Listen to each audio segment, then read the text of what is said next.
누구나 한 번쯤은 겪어봤을 거예요. 어른이 되는 과정에서 느꼈던 그 서툴고 어색하지만 또 소중했던 순간들 말이죠.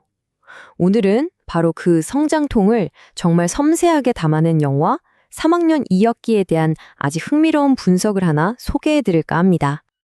네, 오늘 저희가 함께 살펴볼 내용은 르몽드 디플로마티크 코리아에 실린 이승민 영화평론가의 글이에요.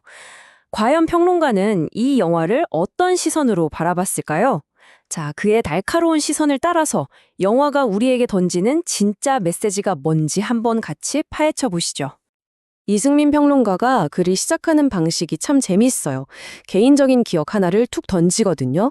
어릴 때 단골이던 문구점 사장님이 어느 날 갑자기 자신에게 씨라는 경칭을 붙여 불렀던 그 순간, 나 이제 어른인가? 싶어서 어깨가 으쓱하면서도 동시에 뭔가 어른답게 행동해야 할 것만 같은 그 미묘하고 어색한 기분. 다들 이런 경험 한 번씩은 있으시죠? 바로 그 어른과 아이의 경계에 섰던 감정, 여기서부터 오늘 이야기가 시작됩니다. 사실 어른이 되어가는 그 경계선의 감정은 우리 모두가 느끼는 거잖아요. 그런데 영화 3학년 2학기는요, 특히 우리 사회가 그동안 별로 주목하지 않았던 어떤 특정 집단의 성장에 딱 초점을 맞춥니다. 그게 바로 30%의 이야기입니다. 30%. 이 숫자가 대체 뭘까요? 바로 대학에 진학하지 않는 고등학생들의 비율입니다. 생각해보면 결코 적은 수가 아니잖아요?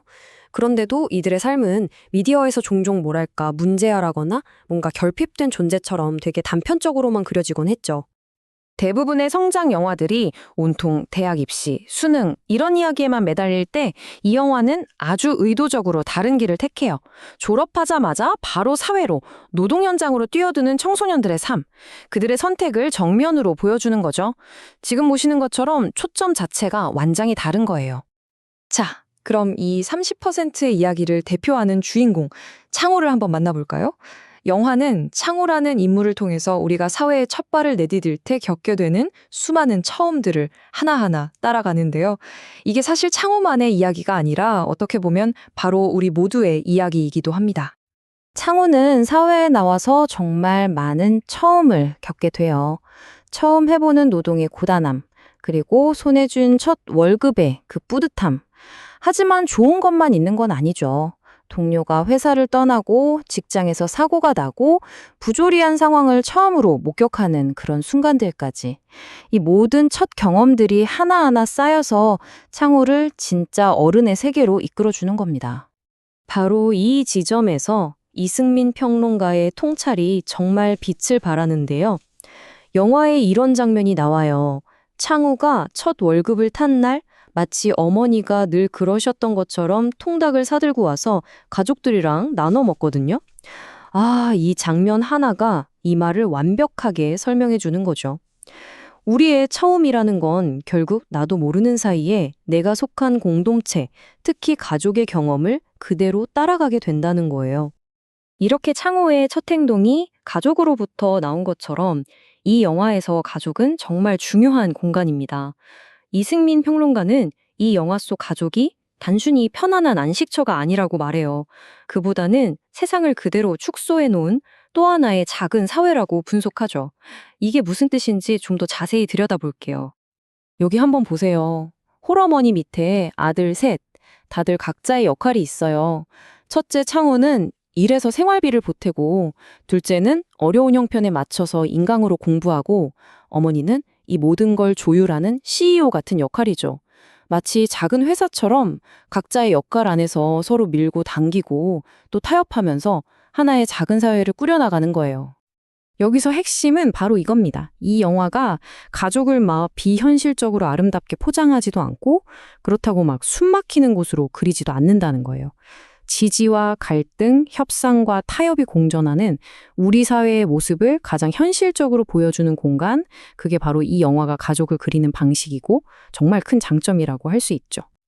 자, 이제 이승민 평론가가 이 영화를 왜 그렇게 극찬하는지 그 가장 핵심적인 이유를 살펴볼 차례입니다. 이건 바로 영화가 세상을 바라보는 아주 독특한 방식, 그 태도에 관한 이야기입니다. 평론가는 이 영화의 이야기 방식을 곁에 서사라고 불러요. 이게 뭐냐면 누구 편을 들어서 이 사람은 착한 사람, 저 사람은 나쁜 사람 이렇게 나누는 게 아니라는 거예요. 대신 각자 자기 삶의 무게를 짊어지고 살아가는 인물들, 그 곁에 그냥 조용히 머물면서 지켜보는 방식의 이야기라는 거죠. 자, 이 비교를 보시면 그 차이가 확 느껴지실 텐데요. 정말 흥미롭죠? 보통의 편히 서서와는 다르게 3학년 2학기는 누구를 탓하거나 심판하질 않아요. 회사 사장님이든 학교 선생님이든 주인공 창우든 모두가 각자의 위치에서 나름의 최선을 다하고 있고 또 때로는 어쩔 수 없는 한계에 부딪히는 모습을 그냥 담담하게 보여줄 뿐이에요. 바로 이게 이 영화가 가진 아주 특별한 힘입니다. 그렇기 때문에 이 영화는 막 당정을 쥐어짜는 심파로 흐르지 않아요. 나 너무 힘들어 이렇게 소리치는 대신에 그냥 각자의 자리에서 묵묵히 자기 몫을 해내고 있는 그 모습을 보여주거든요. 그런데 이게 오히려 관객들에게 훨씬 더 깊고 현실적인 공감을 불러일으키는 거죠. 평론가의 마지막 문장은 정말 우리 모두에게 큰 울림을 주는 것 같아요. 살다 보면 누가 인생 매뉴얼 좀 줬으면 좋겠다 싶을 때가 있잖아요. 하지만 결국 돌이켜보면 이렇게 서툴고 엉망진창으로 나의 처음들을 하나씩 겪어내면서 만들어온 내 인생도 꽤 괜찮았구나. 이런 따뜻한 위로와 긍정을 선물하는 거죠. 오늘 이야기를 마무리하면서 여러분께 한번 질문을 던져보고 싶어요. 영화 속 창호처럼 여러분이 사회에 내디뎠던 그 서툰 첫걸음은 어떤 모습이었나요? 그리고 그 경험들을 통해서 무엇을 배우셨나요? 아마 그 기억들이야말로 여러분 각자가 써내려온 세상에서 가장 소중한 성장서사가 아닐까 싶습니다. 가 써내려온 세상에서 가장 소중한